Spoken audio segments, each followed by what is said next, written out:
Remember that show Henry Danger, that Batman and Robin show that called their own town Swellview? I live in Townsville.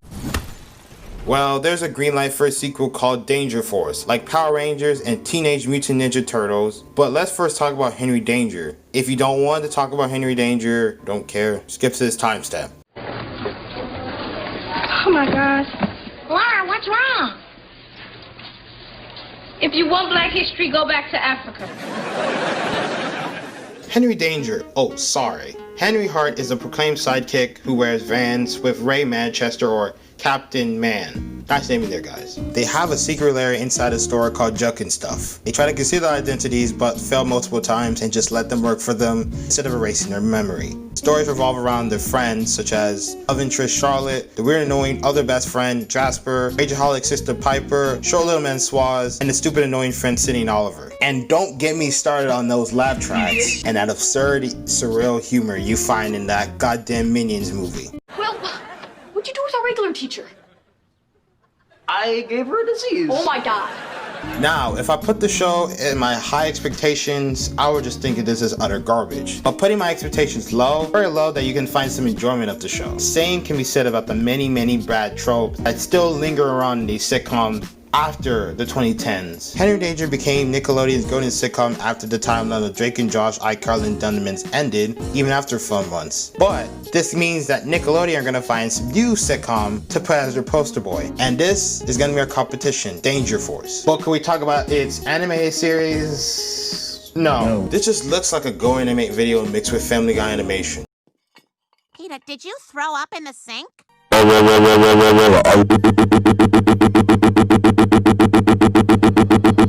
Now onto the Power Rangers. Sorry, Danger Force. See that there, guys? Made a White Knights Chronicle event. It's a PSP game, you probably never heard of it.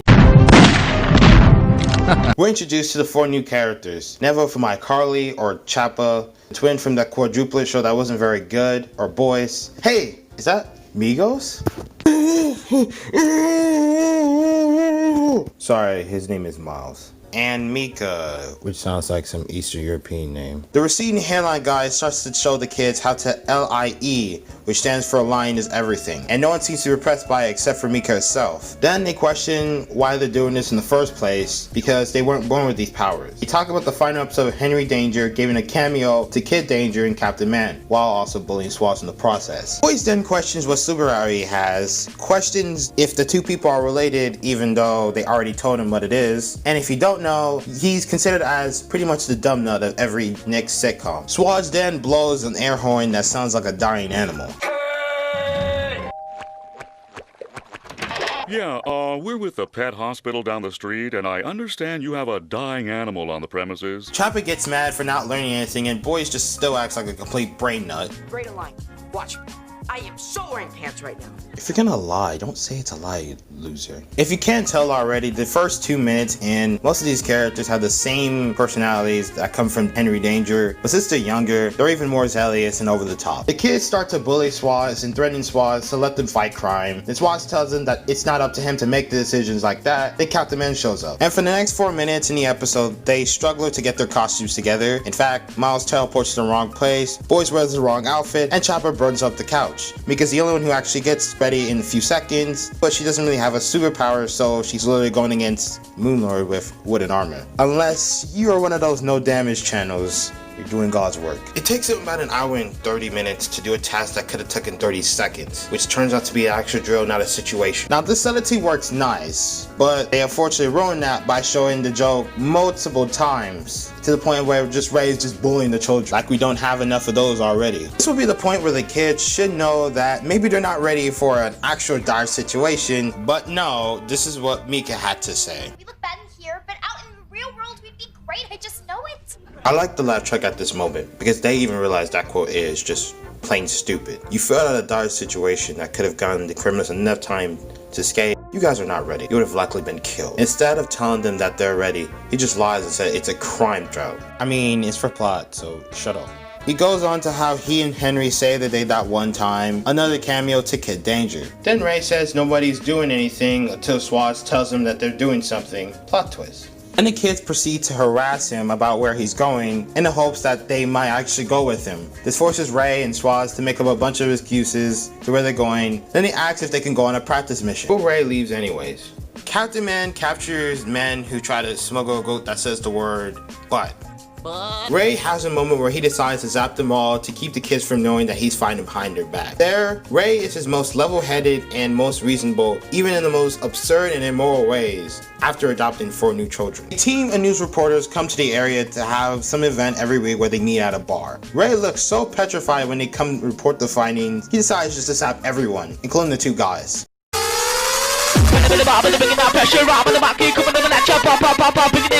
Another news group comes to report the findings. They speak some foreign language, and then he zaps them too.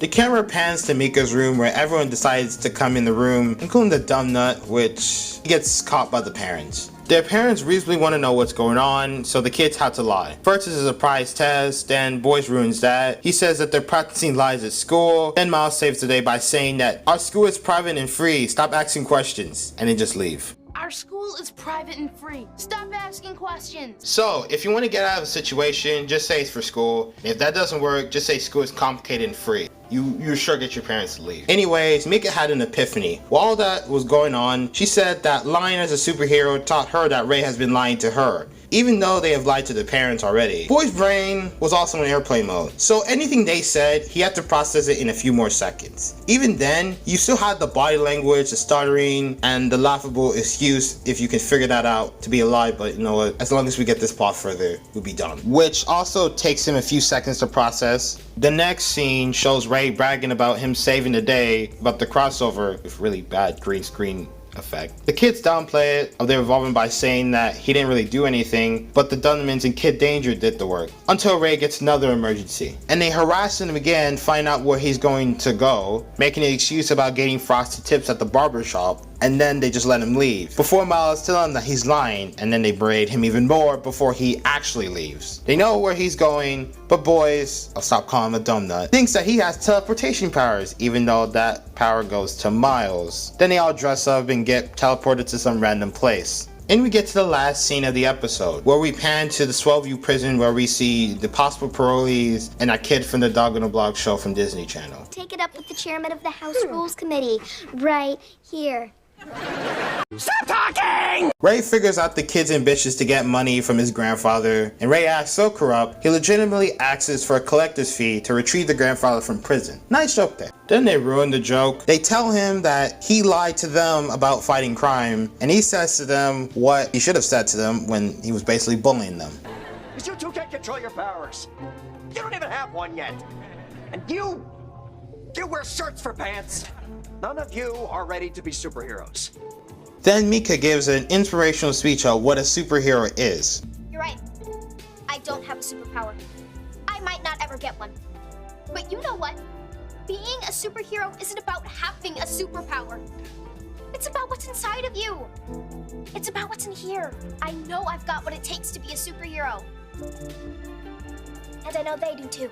Look, I know she's being figurative about superheroes having humility and honesty, not about their powers, but look how many people will give a shit about Wonder Woman or Batman or Superman or Thor or Captain America or any superheroes from any universe. They didn't have a superpower. Ray lets them fight, and we get to a pan of them walking slow motion. Then they fail. They fail so hard that the grandfather ends up being chased by the son, and now the villains at Swellview Prison just escape. From Boss Baby to Time Traveler to Guy who condensed really well. Now Ray could have said, you kids suck and please leave so I can fight these baddies with someone else. But this series will only be like 1 episode long, and it will go against the idea of Ray adopting children. So he just lets them fight crime. And that is it for the entire episode. He's a vamp. The fuck you say to me, you little shit?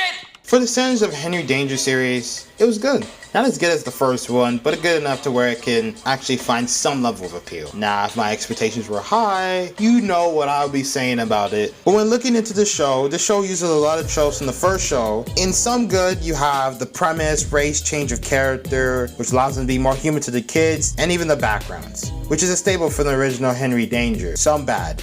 But we'll get to the bad. I know there's been a complaint for years to describe modern teen sitcoms, but I don't care. Laugh tracks are so common in these type of criterias, like random sit-ins, laugh, any dialogue with dumb character, laugh, onomatopoeia, laugh. In fact, there's a laugh track after a touching moment cameo with Kid Danger. Miss you, kid. Anyway, The zealous kid personalities is a norm for this show, where it's used in the last show as a major trope. It sets back a lot of ways for these kids to have some level of relatability. There's also a norm where Nick still uses the same tropes from Drake and Josh, but forgot what made Drake and Josh charming to use those tropes in the first place. The random quirky humor that keeps plaguing every single sitcom is in this show. Remember that infamous Henry Danger scene? I was so bad in its surrealness that it could rival a Family Guy vomit joke.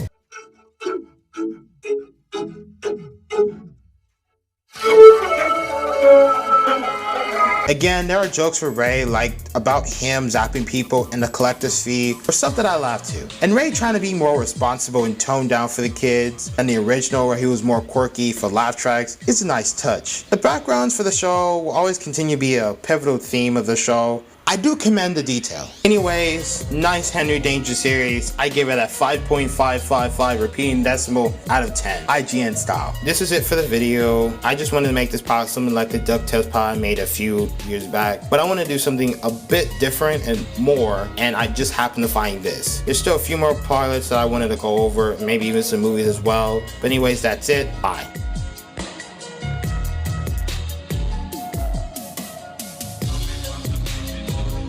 Viacom, please, go away.